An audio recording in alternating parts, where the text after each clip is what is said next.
कल्पना करा, तुम्ही रोज सुरमाने तुमच्या कामावर जाता आणि सगळं सुरळीत चाललेलं असतं आणि अचानक सकाळी 6 वाजता तुम्हाला एक ईमेल येतो आणि त्या ईमेल मध्ये लिहिलेलं असतं, तुमची नोकरी आता संपली. हो, असंच काहीसं हजारो कर्मचाऱ्यांसोबत घडलं आहे आणि ही घटना आहे जगातील एक मोठ्या IT कंपनी ओरॅकल मध्ये. नमस्कार मित्रांनो, आज आपण एका खूप महत्त्वाच्या आणि थोड्याशा धक्कादायक विषयावर बोलणार आहोत. ओरॅकल ही कंपनी भारतात आणि जगभरात हजारो लोकांना रोजगार देणारी एक मोठी कंपनी आहे. पण सध्या हीच कंपनी मोठ्या प्रमाणावर कर्मचारी कपात करत असल्याची माहिती समोर येत आहे. मिळालेल्या माहितीनुसार भारतासह अनेक देशांमध्ये सुमारे 12,000 कर्मचाऱ्यांना कामावरून कमी केलं जात आहे आणि ही फक्त सुरुवात असू शकते. कारण जागतिक स्तरावर पाहिलं तर ओरॅकलने आपल्या पुनर्रचना धोरणाचा भाग म्हणून जवळपास 30,000 कर्मचाऱ्यांना कमी केल्याची चर्चा आहे. म्हणजेच हजारो लोकांची नोकरी धोक्यात आली आहे आणि याचा थेट परिणाम त्यांच्या कुटुंबावर होणार आहे.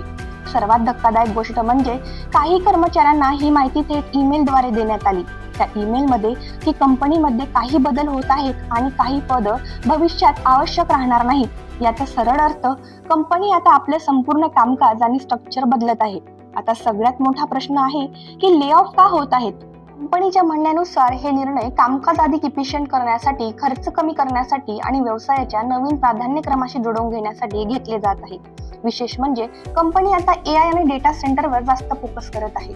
म्हणजेच जिथे आधी माणसं काम करत होती तिथे आता टेक्नॉलॉजी आणि ऑटोमेशन रिप्लेस करत आहे. पण दुसऱ्या बाजूला अनेक कर्मचाऱ्यांनी या निर्णयावर नाराजी व्यक्त केली.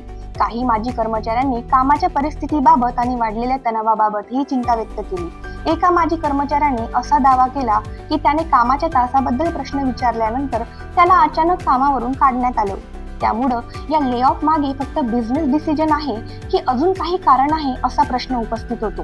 दरम्यान कंपनीने प्रभावित कर्मचाऱ्यांसाठी काही आर्थिक मदत जाहीर केली, ज्यामध्ये प्रत्येक पूर्ण झालेल्या वर्षासाठी 15 दिवसाचा पगार, 1 महिन्याचा नोटीस कालावधीचा पगार तसेच अतिरिक्त 2 महिन्याचा पगार देण्याची ऑफर आहे. याशिवाय रजा रोखीकरण आणि ग्रॅच्युटी सारखे लाभ देखील दिले जाणार आहे, जे कर्मचाऱ्यांच्या पात्रतेनुसार ठरतील.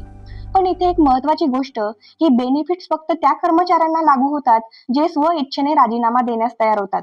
म्हणजेच सगळ्यांसाठी ही मदत समान असेलच असं नाही. आता प्रश्न असा, या मोठ्या कंपन्या नफा कमवत असतानाही अशा मोठ्या प्रमाणावर कर्मचारी कपात का करतात? आज केवळ ओरॅकल नाही तर अनेक मोठ्या IT कंपन्या AI आणि ऑटोमेशनमुळे आपला बिझनेस मॉडेल बदलत आहेत. याचा थेट परिणाम जॉब्सवर होत आहे आणि भविष्यात हे आणखी वाढू शकतं. त्यामुळं आपल्याला एक गोष्ट समजते, टेक्नॉलॉजी खूप वेगाने बदलत आहे आणि त्या वेगाबरोबर आपणही स्वतःला अपडेट करणं खूप गरजेचं आहे. तर मित्रांनो, तुमचं यावर काय मत आहे? AI मुळे जॉब्स कमी होतील का की नवीन अपॉर्च्युनिटीज तयार होतील? कमेंट मध्ये नक्की सांगा आणि असा कंटेंट पाहायला आवडत असेल तर लाईक आणि फॉलो करायला विसरू नका.